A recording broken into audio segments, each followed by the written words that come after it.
मनोरंजन विश्वाला हादरवून टाकणारी धक्कादायक आणि दुःखद बातमी समोर आलेली असून एका सुप्रसिद्ध हुन्नरी अभिनेत्याचे निधन झालेले आहे। हॉरर चित्रपटामधून नावलौकिक मिळवलेले प्रसिद्ध अभिनेते रेगी बॅनिस्टर यांनी या जगातून अखेरचा श्वास घेतलेला आहे। अभिनेत्याच्या निधनाने मनोरंजन विश्वावर शोककळा पसरली।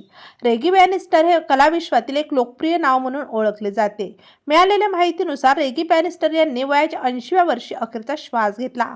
फॅन्टाझम फ्रँचायझीमध्ये आपल्या दमदार ॲक्शन आणि अनोख्या भूमिकेसाठी ओळखल्या जाणाऱ्या बॅनिस्टर यांचे निधन 9 ऑगस्ट रोजी त्यांच्या राहत्या घरी सकाळी झालेले आहे। अभिनेत्याच्या निधनाने कुटुंबावर दुःखाचा डोंगर कोसळला। अभिनेते रेगी बॅनिस्टर यांची पत्नी गिनी बॅनिस्टर यांनी चाहत्यांना अभिनेत्याच्या निधनाची बातमी दिली। रेगी बॅनिस्टर बऱ्याच काळापासून आरोग्याच्या समस्याशी झुंज देत होते।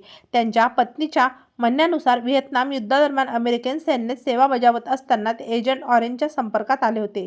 त्यामुळे त्यांना लेवी बॉडी डिमेन्शिया आणि पार्किन्सन्स यासारखे गंभीर आजार जडले। अभिनेत्याच्या निधनाची बातमी समजताच मनोरंजन विश्वातील कलाकारांनी त्यांना श्रद्धांजली वाहिलेली आहे।